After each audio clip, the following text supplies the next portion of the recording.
Okay, joining us now is Jamie McMurray, driver of the number 1 McDonald Chevrolet for Earnhardt Ganassi, and Jamie wins the Coors Light Pole Award for the SHOWTIME Southern 500 here at Darlington with a track qualifying record of 27.264 seconds, which translates to 180.370 miles per hour, breaking Matt Kenseth's record from a year ago. Congratulations, Jamie, on winning the Coors Light Pole Award. Yeah, we had a really good car in practice, and I think that almost puts more pressure on you when you're the fastest guy in practice to go out and back that up. And this is one of those racetracks that you really can't be too aggressive or you'll get into the wall. So I was pretty impressed with the amount of grip that the car had through turns 1 and 2. And Bono had come on the radio right before I went out and said that everybody was getting through 1 and 2 pretty good, but that they were losing it in 3 and 4. And so I was maybe a little bit too conservative in turns 3 and 4, but it was still enough. So it was a really good lap for us. Questions for Jamie McMurray? We can take a few. He's got to get out for driver intros. Let's go with Lee. Go ahead. About that, Lee Spencer, Fox Sports. Can you kind of explain the pucker factor at a track like this? Because I mean, you are just so much on the edge. I mean, do you almost sometimes scare yourself? I mean, none of us can understand it. You know what, it's not as bad as it used to be, because the problem with the old pavement was you just couldn't run the same pace. No matter where you let off, the next lap you had to let off a little bit earlier. And the way it is now, the track's got a lot more grip and the tires don't give up quite as much. And I did get into the fence today, but it's one of those things where you're going to hit for a long time, and you're just trying to woe the car down as much as you can so you do the least amount of damage.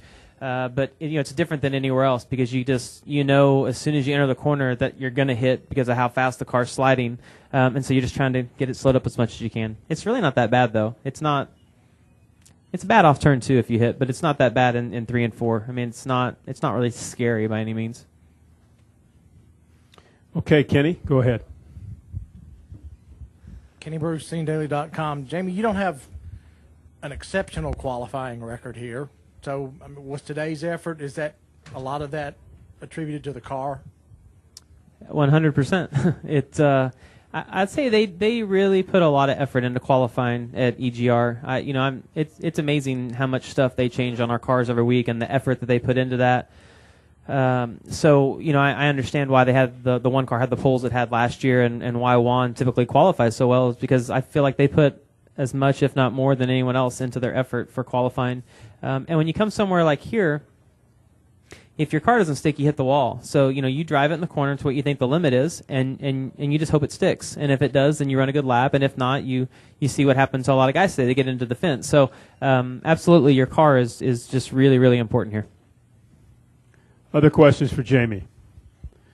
Dwight has one, and then we'll end over here with Pat.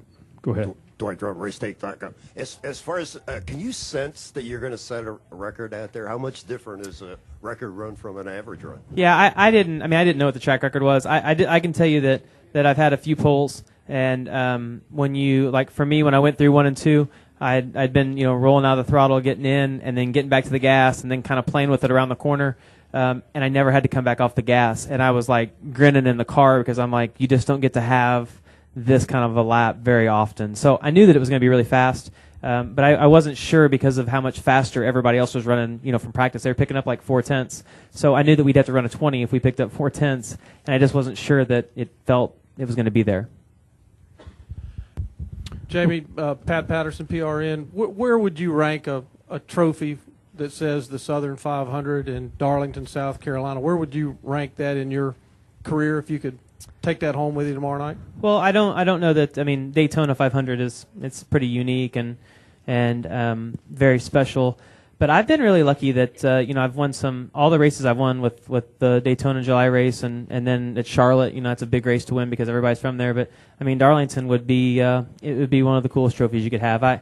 I don't know a tremendous amount about the history of NASCAR, but as I get older, I continue to pay more and more attention to that, and some of the shows they've had with the Hall of Fame on Bill France Sr. and Bill France Jr.